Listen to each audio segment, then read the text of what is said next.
people in this materialistic concept of life are forgetting family's importance. People consider detachment as disassociation. They are two different things. Bhagavad Gita's principles are so misunderstood by people in the outer world. Are people very accepting to concepts like these, or they do questioning a lot? What better place to learn life lessons than a battlefield? One of the biggest reason why people who are successful feel as failures. Today's world is going to be all about collaboration. It cannot be about competition. Till the time a person do not accept that they need help, you can't help them. Planet was not given to you as gift. That you are utilizing it 100%. CXO coach, what exactly do they do? Corporates are all about dashboards and presentations and numbers. But we should not shy away from imitating people. Expectations hold you back, and acceptance makes you free.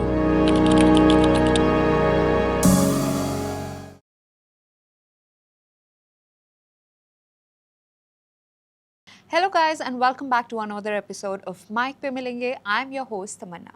Guys, in today's episode, we have someone who's a 2 times TEDx speaker, who's a leadership coach, and also somebody who has made transformation not only in classrooms or boardrooms, but also on ground level.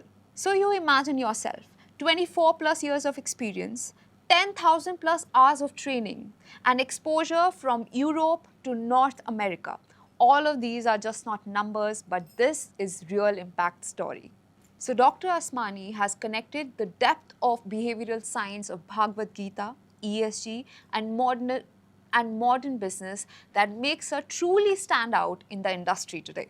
So let's talk to her about the mindset and ideologies behind it. So without stretching it ahead, let's welcome ma'am to Mike Milenge. Thank you so much, ma'am, for coming to the show today. Thank you so much, Tamanna, for having me around. So, ma'am, starting off, you have a beautiful introduction indeed, and there's a picture that you are indeed an overachiever. And when I went through and researched about you, I was like, what all is this woman doing? I mean, is there any stoppage to this or not? I would not be overwhelming, but yeah, I have heard that sometimes. Yeah. And I feel I'm blessed that I get the opportunity to be in areas where I have never imagined I would actually go and explore into. But yes, I'm blessed that I am able to. Because half of the things that you've already done is still in the bucket list of many, don't you think so? Yeah, they were earlier in my bucket list, so I can imagine. Wow. But ma'am, if I ask you, right, and the audience who's watching this right now, I mean, being a spiritual scholar to a CXO expert to a biker indeed, I mean, how do you define yourself in your own terms? I would say I'm just a medium. I would love to explore, contribute, constantly learn, and evolve consciously. Wow. And what about managing these fields? How do you tackle or take industries like the corporate part of your life versus the whole spiritual beliefs that you have? How do you tackle all of this? How do you create a perfect balance? I think once you have inner clarity, once you are clear what your purpose in the given role is. So as I said, I am a medium. So when I say I am a medium, I mean today I am in a corporate role. That role is just my expression. Tomorrow I may be in a spiritual role. That's also my way of expression. So that helps me have an internal clarity about how I want to contribute in wherever I am. So if anybody who's watching this right now and they don't know who's a CXO coach, तो अगर layman भाषा में समझाना चाहे, what exactly do they do? So as people generally climb the ladders, Correct. They find it difficult to have people by their corners because they have a very difficult balance to constantly strike, wherein they have to maintain their posture professionally. Again, a lot of times they don't have that kind of a family background because they have self-grown themselves. So they need somebody who can actually understand their everyday working problems. Sometimes they also have a lot of internal conflicts. They need some career guidance. So that's where we come into picture. Okay. We help them first and foremost do some psychological profiling for them. Once that is done, then we discuss that psychological profile with them and help them find where there is a conflict, how they can overcome, what is the I can say the center point, the Venn diagram center, where they can find that balance within themselves. You kind of do like a corporate therapy for them, I believe. I can say that. Indeed, it's like a you sound like you did a SWOT analysis for people. Yeah. In the layman language, yes. Yes. Okay. Wow. But ma'am, now that you talk to so many, people from so many hierarchies and so many levels, what are the few things that you can see as common problems in all of these people, these industries? Because I see you worked in multiple industries. You worked in IT, finance. So what are the few common traits or issues that you've resolved? So one of the biggest reason why people who are successful feel as failures Okay. Is because they associate their success to identity. They start identifying themselves from that success lens constantly, and that is where they fail. Because then, no matter how much they are working, how much successful they constantly try to get more and more. So There's a there is more. no fulfillment which is within them. It is always good to be ambitious, but you need to have that measurement, that where I feel that yes, I have achieved something. Achievement equals to identity is the biggest mindset that people at all industries have At all levels. at all levels. So, but don't you think so? In a fast world like that, where hustling is a new trend, right? Everybody is almost successful, and the competition at the bar is so high that I think there is no quantification to it anymore. So, how do you tackle that when people come with problems like these? What do you tell them? How do you guide them? So, of course, I take certain things which are from Bhagavad Gita, and one of the concept that is very highlightedly mentioned is that you keep doing your work without expecting the results. So, it's important to hustle. That's where it comes, that you should keep doing your work, but constantly pressurizing yourself for the results is something which I tell people not to have that, because that's why it is said that कर्म करते रहो, फल की अपेक्षा मत करो. So keep doing your good. If you keep doing it, it will eventually come to you. For some people it comes overnight, for some people it comes in a year, for some people it comes in 5 years. But that does not mean that it's not enough. They need to do that extra to get it in their kitty.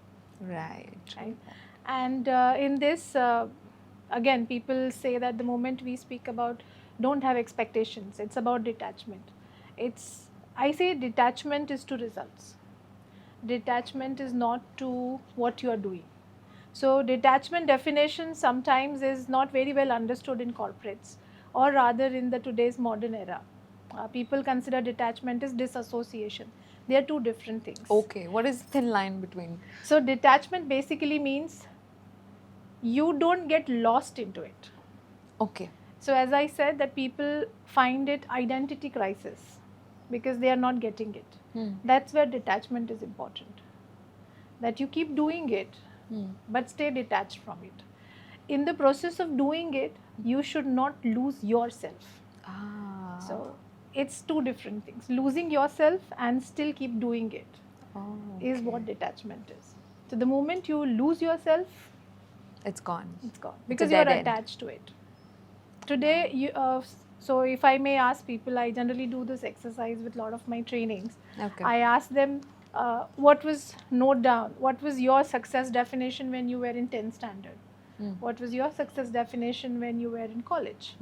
And what is your success definition today? Oh, they are ways apart. I mean, there's a huge difference in the level. Correct. Because they are all subjective one. So today maybe what was for you then, and the same person in your class or in your college would have a different one. So the definition of success is subjective to a person to person. True that. And we cannot scale them on the same measurement. 100%. End of the day, we have to identify what is our purpose. And when we are fulfilling that, we should not lose ourselves. True that. But yet again, how simply you explained this, but yet again, when you talk about things like finding your own purpose, it's a new, yet again, people are writing a full book on this, right? And still not understanding what does that mean. Right. So how do you explain that in simple terms again? So it's very easy to make vision boards. Okay. But that vision boards is all about the experiences you want to live. But are you living those experiences once you have on that vision board is the question. So if I have to put it in an example, today let's say one of the fact on my vision board is to have an happy family, right?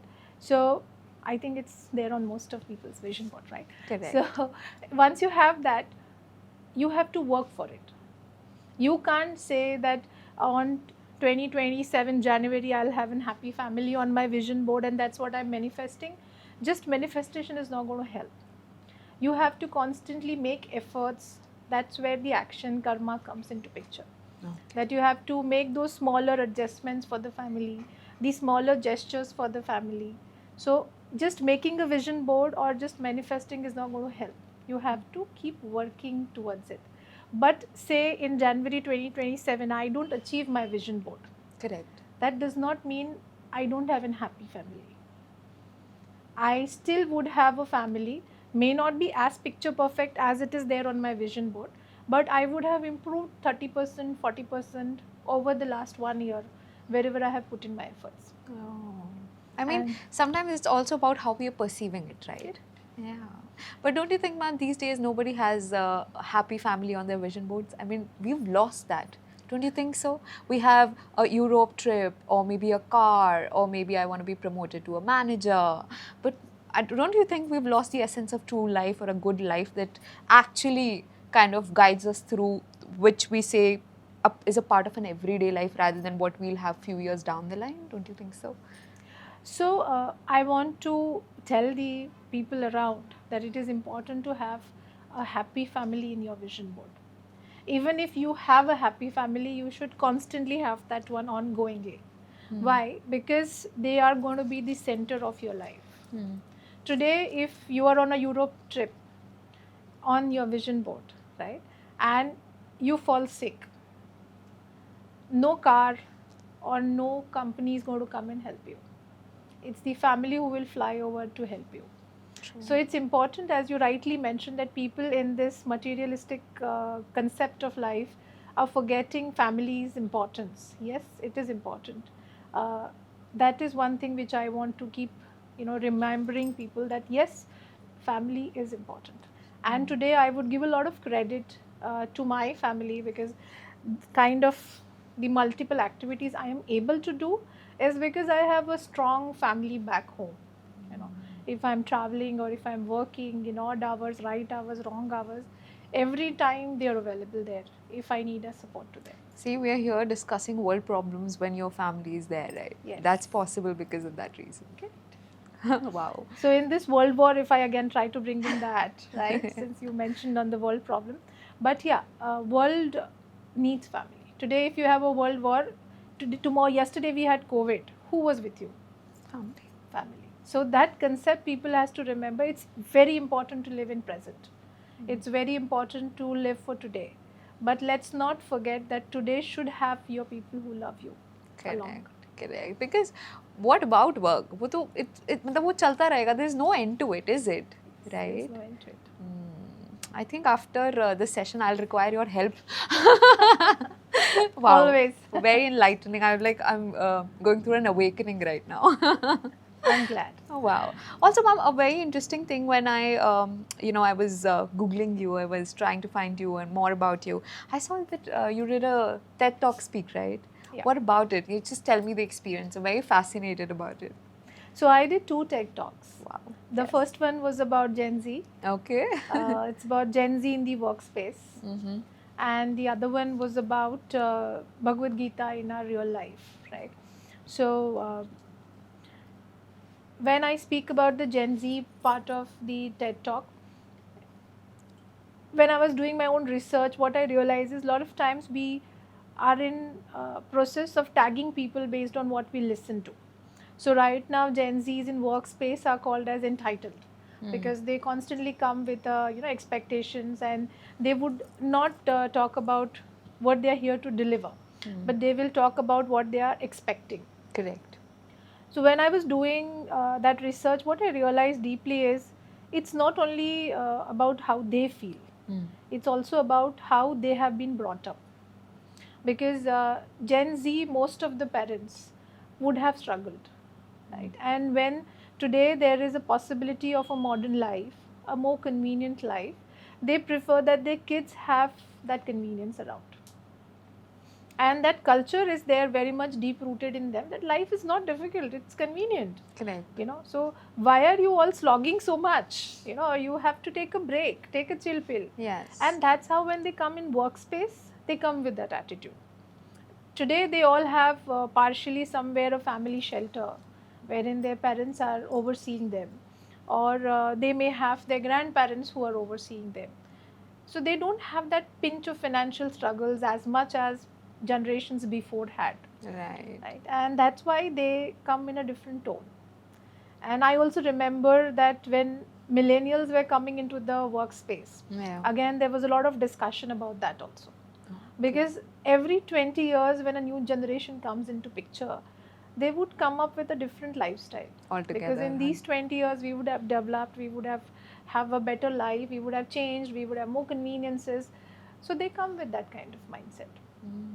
So yeah, so Gen Z talk was about that.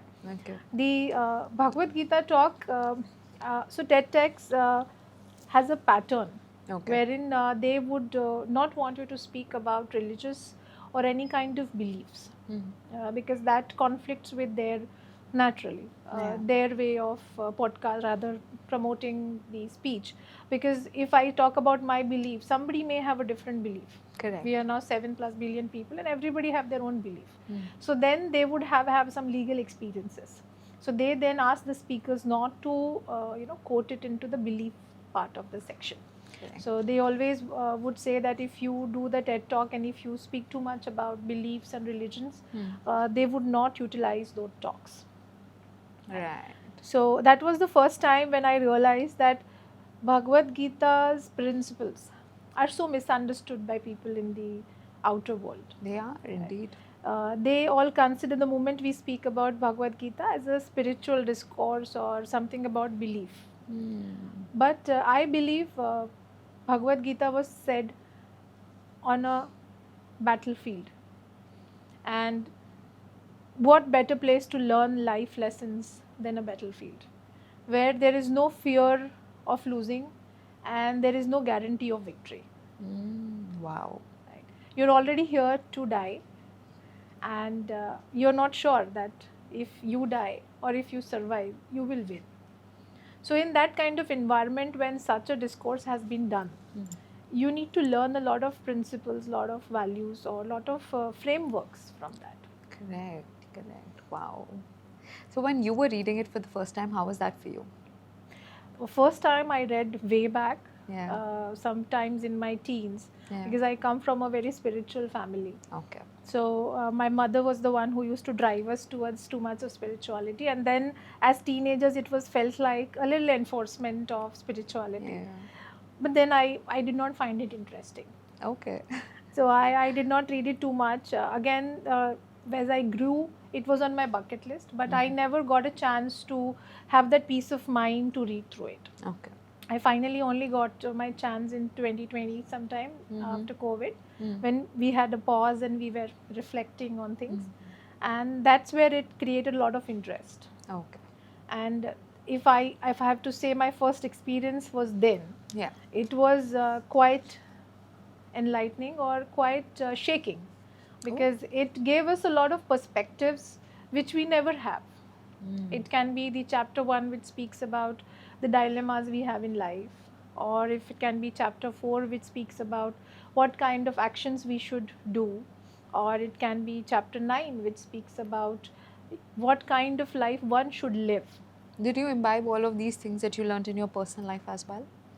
I would say 70% of it, yes. That's a big percentage. So that's when I can actually, utilize those principles to help other people work on it, right? Yeah, taking it ahead from here, when you take philosophies or concepts like that to a corporate boardroom, how do people react to it? Is there any sort of categorization or the skeptical eyes that look at you? So yes, corporates, as I said initially, it is at the TED Talk. I realize it is too much of regionalization that happens the moment we speak about this topic. And corporates also, the moment they see this topic, they consider it will be a spiritual discourse. It will be psychological, preachings. It will not be actually workable in the real life. So that's why I have tried to make it more in a framework pattern. Okay. So the communication, the method has to change, So that's where it will make a difference. 100%. So I call it a framework, and we have 4 different frameworks. So one framework basically works on health. So Bhagavad Gita for health, which is again working on people's expectations from themselves. So the mindset program, which is about growth mindset or how they should grow in their lives. The second framework works about their relationship. So it can be relationship with your peers, it can be relationship with your family or friends, and social overall. Are people very accepting to concepts like these, or they do question you a lot? Or They come do with question a quirky lot. doubts? So they do question a lot. They do question? Yes, Okay. And but do you like questions? Yes. You do? Okay. That's where the but was coming, that I rather feel it happy that when people question about it. Wow. That shows, one, they are curious to know. And my half battle is won. Wow. The moment they are curious to know. Wow. So sometimes do they come with really odd or quirky questions that you're not able to resolve or come up with the answer to? Has that happened with you? Yes, that has happened. They do ask questions sometimes. Some people deliberately ask questions to make you feel belittle. Oh, all So right. they want to tell you that this is all psychological, this is not practical, what you're Okay. saying doesn't work. Maybe it's just fancy words. Yes. Yeah. So they try to question deliberately from that pattern. Okay. But then I always believe that that's my purpose. Yes. So I should not feel bad about it, and I should be able to clarify them. The clarity I have, they don't have. So it's my duty to give them that clarity. Has there been any instance where you felt that because of the kind of clarity you provided to people, you've actually changed someone's life? Have you ever seen a story like that? I mean, I don't want you to boast about yourself, but yet again, the viewers would like to know. Yes, of course. Yeah. There are multiple such cases where it has Okay. changed. Okay. Any interesting case that you would like to share? So one interesting case is from a college student. Okay. Initially, there were cases where the mother used to feel the child is not studying. Okay. And I always used to ask, why do you feel your child doesn't study? I don't see, वो कभी बैठ के पढ़ता ही नहीं है. Okay. Typical mother Okay. thing. Okay. Yeah. Then I asked the kid to come over. Let's have a conversation. And now, when we speak about teens or if we speak about college students, they are not very welcoming to have conversations. And that too, especially for a little older women, they always feel कि यार क्या है ये, mummy ने कहाँ फंसा दिया. Yeah. So then you have to have conversations with them at their level, their age, their topics, and then you cannot tell them what I'm telling you is Bhagavad Gita. You have to tell them that what I'm telling you is the reel that is trending on Instagram, right? What I'm telling you is the actuality that is happening with Ronaldo, or maybe with Messi, or maybe with Sachin Tendulkar. That's the case study you can talk about. So then. that's how it helps them to relate. But if we go deep down on the roots of anybody, the first thing successful people have is discipline. Okay. And I think that's something which has been highlighted in multiple ways in our spiritual scripts. That why do we say we wake up early in the morning? It's not Brahma Muhurat. Brahma That's what Muhurat, we talk right? about. Yeah. Because that's the most peaceful time. That's when the world is still waking up, and you have to wake up with them. So that's a discipline you have to bring into yourself. I think most of the things in our spiritual scriptures is, I think 99% of the times, it is kind of supported or backed by logics. Yes. Yeah, and that's why it is not superstition, but probably very practical and logical, I believe, myself. Absolutely. Coming from a spiritual background myself, from my family, a lot of things that I have tried and not be rebellious about and execute them has helped me through it. So yeah, I would always. agree. It will always. And I keep giving a very simple example. Every festival has a scientific reason rooted Yes. in the way it is also celebrated. Any religion, any caste, it doesn't matter. But whichever festival we are celebrating, or whichever fasting we are doing. So recently, I think 10 years back, the person was given a Nobel Award because he discovered that fasting helps you kill your own cancer cells. Right, I read But that. this was something which was told to us, ages before by the Vedas or by the saints who read them. But everything that is rooted in science. It is just another ways we have found to explore the existing facts and figures. That's it, I believe. Yeah, and give them a fancy thing of a research paper, and only then we tend to believe in those facts. Right. Navratris had so many things, and what the Indian sort of mentality is, humse bhookha nahi raha jata, which is not why the god is asking you to be hungry. There is a proper science behind it. Wow. So do you like kind of keep on telling this to your child as well? Like, yes, absolutely. He's one of my biggest project of life. Oh God, don't tell me you make him your lab rat now. Not at all. Okay, wow. So yeah, I find he actually teaches me a lot of things, and which also helps me connect to the younger audience sometimes. Because when he speaks to me, the way he speaks to me, the kind of questions he asks me, wow. And if I tell him something, the way he would counter me. He's not even Gen Z, right? No, he's Gen Alpha. Yeah, Gen Alpha, my God. So that helps me understand that how the next generation feels, thinks, what's their perception all about. So I think he's also equally my teacher. Your knowledge bucket is evolving with him, I believe. Absolutely. You can cater new doubts now. Absolutely. No True doubt that. about it. So, but ma'am, I mean, yet again, my question would still be there, right? Having ideologies like that and coming up with very modern era doubts, do you ever find a confusion, or do you lose yourself somewhere in balancing all of these things? Yes, indeed. Yeah. Sometimes I, get confused that am I having too many expectations, or am I losing my purpose in this process? So of course, when I tell people, or rather I coach people to do it, I have to do it myself also. That I have to retrospect on my actions. I have to do honest self-observation, reflect on why I feel so, or if some action later on is bothering me, I have to go and correct that action. Correct. Sometimes in the process of being ambitious, or sometimes in process of what I also want to achieve in my life, I feel that I forget certain principles which I strongly abide to. So there you have to go back and reflect and self-observe yourself. Because yet again, you're also human, right? Yes. You're not Christian. Of course. So happens, 100%, I give that to you. But now that you see so many people around you and you have these conversations, you must have had a word with a lot of people who are very successful, or how people perceive success these days, and you can label them as successful people. Has there any few traits that you've seen common that you can say, yeah, these are the few traits that I've seen very common in all the people that we can say are indeed successful today? So as I said, one of them is discipline for sure. Yeah. Right. The other is they do not shy away from feedback. Okay. Right. Very open to it. Yes. So if you tell them something, they would always reflect. And it's very natural human tendency that once you receive a feedback, you may not like it. And the feedback, when I say, it's not always negative. Sometimes a positive feedback also is there. But if it is positive, it helps them to keep doing it. And if it is negative, they reflect on it and then they work towards it.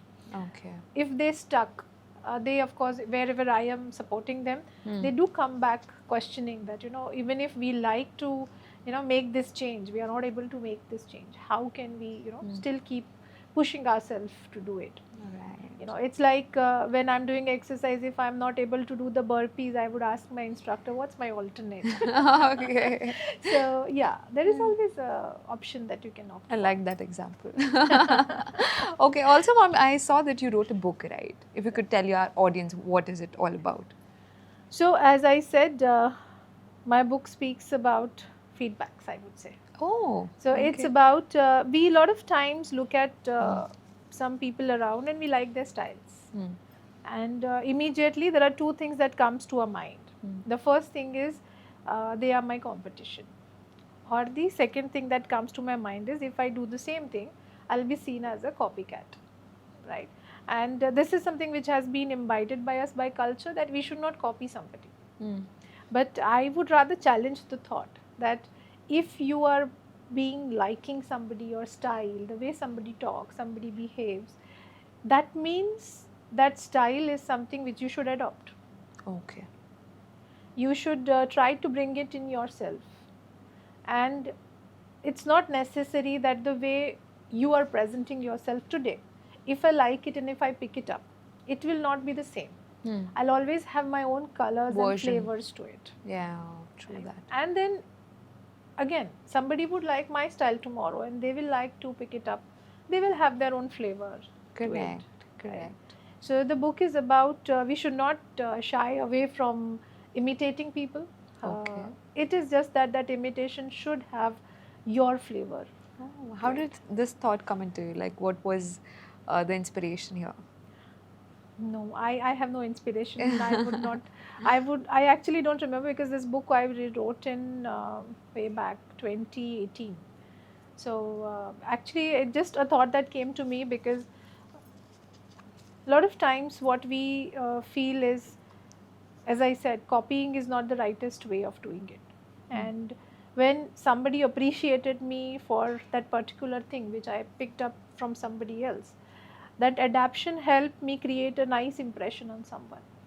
And that thought gave me an idea that actually it is not my credit to take, but then I got the credit. Okay? And how can I make sure that people can also get the credits? Oh. And that's where I started writing. the Oh, book. nice, It's a nice. very simple. I had very clear in my mind that I would not write a big book. Okay. I'll only write 100 pages book. And as I said, in 2018, again, still we were not this evolved. It is 8 years back. Yeah. So there were not too much of transport or online life. Mm-hmm. So I used to think that somebody should be easily able to read in a bus or a train or a cab. You know, even if you are sitting in your car, you should be able to easily, quickly read and finish it off. Wow. So it's a simple 100 pages small book. that Okay. I And how wrote. was your friends and family's feedback on it? Oh, it was good. They were happy to know, because it's a simple book, Okay. not Oh. very theoretical or not very lecturing book. It's a simple logics that you can bring into your life. Now that One we or two case studies that have been highlighted there. Oh, okay. Again, from the journey or the people that you meet. No, I definitely took up some industrial examples, right? That if it's a very simple story, you know, it's a very old example people keep giving, that wish Kodak would have evolved. You know, they would have taken up the idea from the competition and have their own digital cameras. They would Correct. have still survived today. I wish Nokia would have copied smartphones earlier. You know, eventually everybody is taking up ideas from someone. A Right? lot of people are questioning that indeed. Yes, Yeah. and we not necessarily we all have new ideas. Sometimes we'll have to pick those ideas and, you know, have our flavor. So when I say about a feedback or an idea or a style of an individual, I also say the business ideas that went successful. So if smartphones were going successful, Nokia should have taken it up. Why to fear that I don't want to copy somebody else? It's a wow. successful business idea, right? Wow, that I never thought about this, but wow, that's amazing. And I have a question for Nokia. Yeah, that's great. I mean, I think now that you have kept it in this way, I believe that's how most of the brands or companies are running these days, right? Yes, absolutely. Going with the pace or going with the world. Wow, that's beautiful. So if you do not have the capacity to do R&D of your own, and if somebody else is doing it, today's world is going to be all about collaboration. It cannot be about competition. You know, if you would come across, there are a lot of TV or screens which are actually manufactured by Samsung but sold on different brands. So Samsung have their own niche of creating screens. Correct. Like earlier, Sony had their own niche of creating the music speakers. Yes. But people used to take it from them and put it in their systems and play. So this has never been a new concept. It is just that there was a taboo and people were not openly talking about it. True that. Now, I mean, looking it from that perspective, now I understand things better. But amazing. But also, I want to understand a bit about the biking story. If we could come on that. Enough of the serious conversations. What Right. about it? Like, how did you land up starting this, and how did it all begin? So I was a biker by heart from my college days, Okay. right? You're fascinated about bikes. Yes. Okay. So fortunately, my father always have made us live girls with a heart of freedom. Okay. So he always gave us freedom to go and do whatever you like to do. And biking was something which I used to enjoy doing in my college days. And it so happened that my life partner is also a bike buff. Wow. So now we both enjoy riding together. That's amazing. But I mean, in those days, while as you said in college times, you must have got a lot of eyeballs for doing this back then, isn't? Is that not true? I'm used to eyeballs from a very early time. Wow, I like that attitude. So now coming back to the conversation, I would also like to know about how do you help people actually change their mindset, or is it something that, you know, as I saw about you, that you help people reprogramming their personality? So is it just some fancy thing to say, or how is it actually something that we can execute? So we cannot change a person altogether, Hmm. right? There are some traits, some patterns, some habits that we have to work on. Okay. Giving an example, some people when they are doing a public talk, they have habit of playing with something, you know, they have habit of putting their hands in the pockets, or they may have a habit of putting their hair behind the ears. So these are all some basic habits. Now, if I want that person to have a good presentation, I have to make that person aware that you have this kind of a habit. Okay, get into the root of why that person has that habit. Generally, it's nervousness, right? And how to take away that nervousness is what we have to work on. Wow. Okay. And that will change the pattern altogether. Hmm. Now, if I go about a little more serious example, you know, in relationship, people have the same cycle. Sometimes they get angry, they fight, then they come and say sorry. You know, this is a pattern. A lot of us have in this Patch up and relationship. break up in Gen Z Patch up and terms. break up, yeah. So why do they have it? Hmm. Because either they would have seen insecurity in relationship in their early childhood, Hmm. or maybe they have had a family which is slightly disturbed. Hmm. So all these we have to get a little more deeper into their personalities to identify what has created them to have that pattern or habit in their lifestyle. Hmm. Sometimes just they being, you know, having everything easy makes them feel that nobody can say no to them. So there are a lot of reasons where people can have those kind of habits. And they're somewhere in the grassroots, right? Yes. So we have to work with them, understand their personalities, what has gone that has created an impact on their behaviors, and try to create the impact to lower down, mellow it down, explain them that maybe that was way back. Now things have changed. You know, what do you feel about it? So I can't go in their mind and change it, right? Obviously. They only can change it. You can Hence- just suppress them through your words. You cannot extract them, right? Yeah, I would not use the word suppressed. Okay. I would use the word make them conscious about it. Aware them about it. Okay. So nobody likes to be having any bad patterns or bad habits, right? It is just over a period due to some reasons they would have formed them. The So we have to- circumstances. Yes. So we have to find out those reasons, circumstances, and accordingly then guide them to take care of that habits. Now that you say it as a guidance, right? It sounds so soothing now that we are discussing it. But still, a lot of people have a taboo or kind of a notion about we don't need somebody's help. And they tend to kind of be rebellious about it. But at the end of the day, this is helping us from a long-term perspective. Right. Then how do you break that taboo on people who are not even open to a guidance like that? So you can take the horse to drink to water, right? You Yeah. can't make the horse to drink water. Yeah. So at the same point of time, till the time a person do not accept that they need help, you can't help them. First acceptance has to come First in. acceptance has to come. And that's the first part of it. That's why we do not do direct counseling. We always get into profiling psychologically. Till the time the scientific method of their analysis is not provided to them, they always feel whatever we say is merely, a theory. So we have to first root it into science, bring out their hidden traits, and then only we can have a discussion with them. Oh, wow. And as part of our starting point after the analysis, we always ask them to benchmark what, as per them, is the change they want to see. Right? Because today, no matter how much I say I changed, the person will change. I have had experiences like that they changed, but then they still feel you are ineffective. Oh. Right? So they have to first be anchored to the fact that what will make you feel that you have changed. Correct. Give them that confidence. They have to feel them within, right?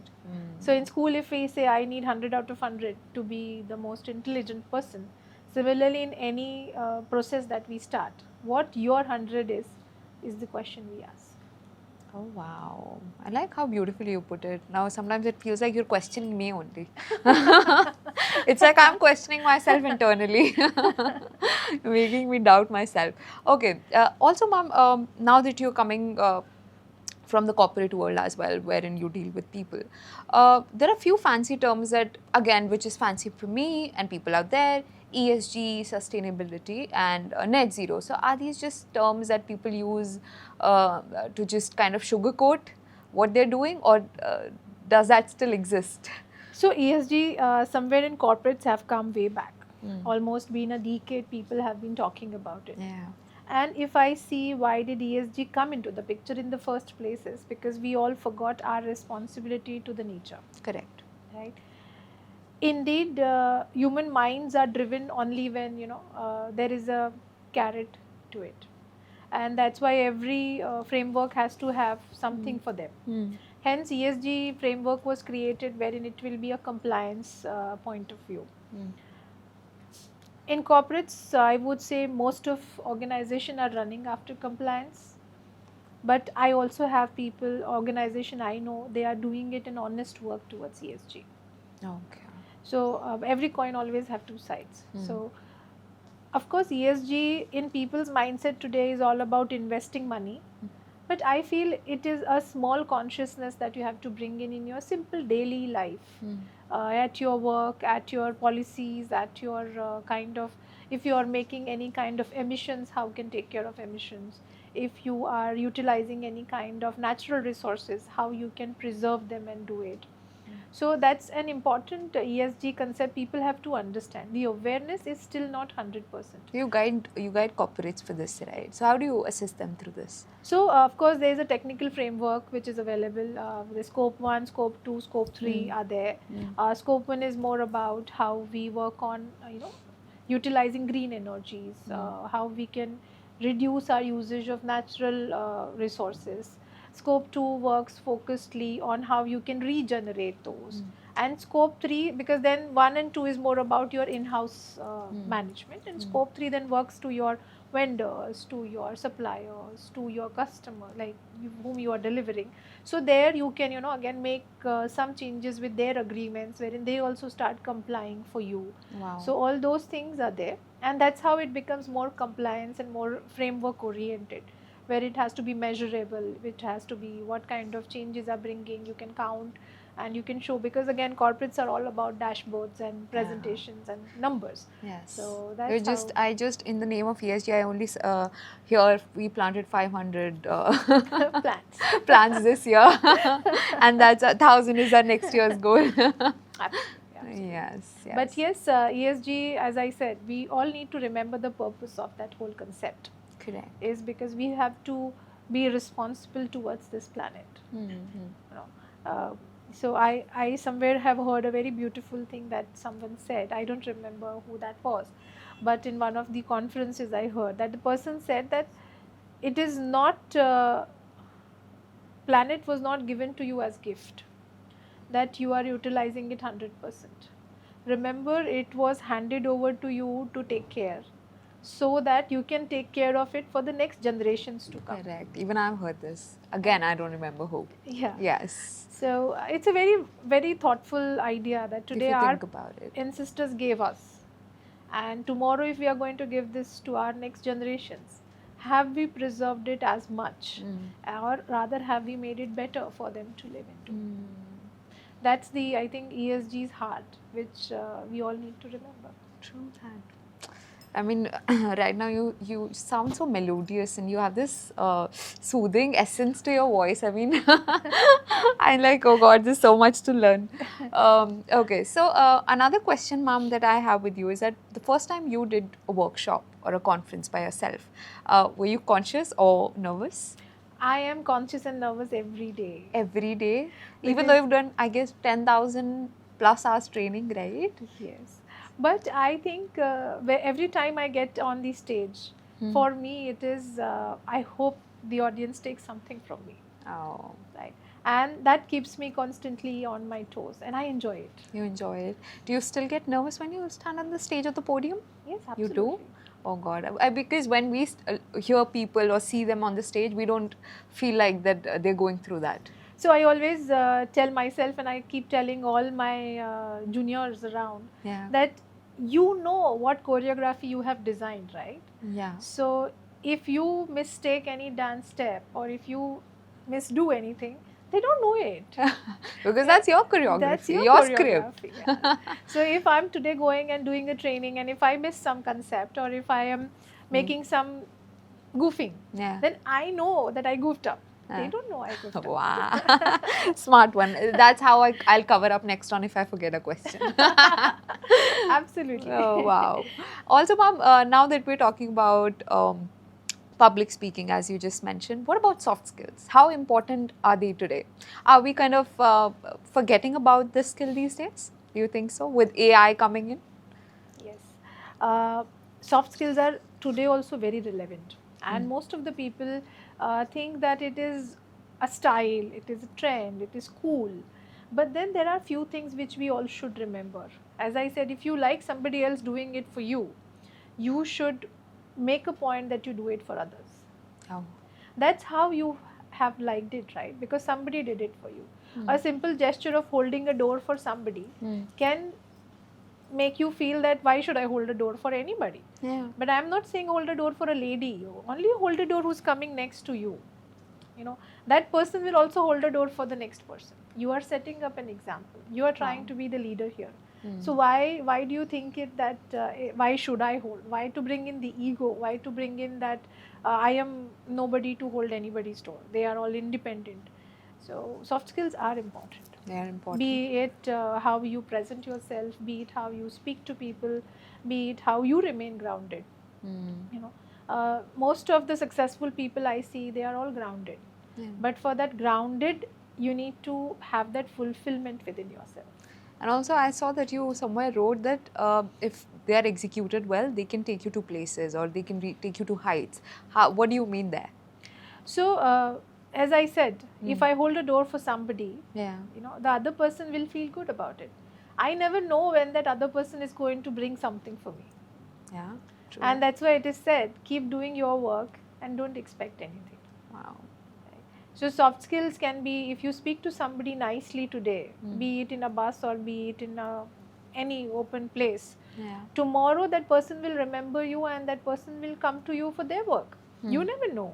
You know, that's how you build your relationships and networks with people. So I have a habit of writing a quote preferably every week. Yeah. I do write my own quotes every week. Wow. And whoever I meet across, and I take their numbers, if we exchange the numbers, I make a point that that person is added to my list of receiving those quotes. Oh, okay. I don't look for that person to appreciate my quotes. It's just my way of nudging on their door now and then to remind them that, hello, I'm here. Yeah, you know? just to stay connected. Yeah, just to stay connected. That's your style of doing it. Yes. Wow. Amazing. So, ma'am, is there any favorite quote of yours that you want to mention here today? One of my favorite quote is that expectations hold you back and acceptance makes you free. Oh, wow. Okay. Very mature quote. Amazing. Okay, and if you want to, from your journey, uh, leave a message to the world today, what message would that be? Live more consciously. Living in the moment, living in the present? Not only living in the moment at the present, but consciously in terms of who you are, what is your purpose. You know, constantly remind yourself whatever you are doing, why are you doing it. Mm. There can be any guiding force, there can be any reasons, there can be any purpose that you may have. Everybody have different purpose in life. So constantly be conscious about that purpose. Wow. And my last question goes to you, that 30, 40 years down the line, how do you want people to remember you and your work? Oh, that's a difficult question. But yet again, like as you said, what's your purpose? What's your motive? So that's why I said 30, 40 years down the line, I would still want people to remember me as somebody who lived consciously or who asks you to live consciously. Wow. Beautiful. Thank you so much, ma'am, for coming to Mike Pimilinge, and how transparently and beautifully you answered every question that I had for you. I mean, it felt like I'm listening to some, beautiful song that is just guiding me through life. So thank you so much for choosing us and coming to Mike Pimilinge. Thank you so much, Tamanna, and you have been equally sweet throughout this Oh, session and asking the questions that I would be able to easily answer. So, yeah, it was very good to you. So thank you so much. So guys, if you really enjoyed this episode or you have any questions from ma'am, we would love to answer them. Ma'am would love to take your doubts. Do comment if just in case you somewhere want to us to improvise or something that you didn't find good enough. We would love to have your thoughts on it. That's it for this episode. Thank you so much for watching us.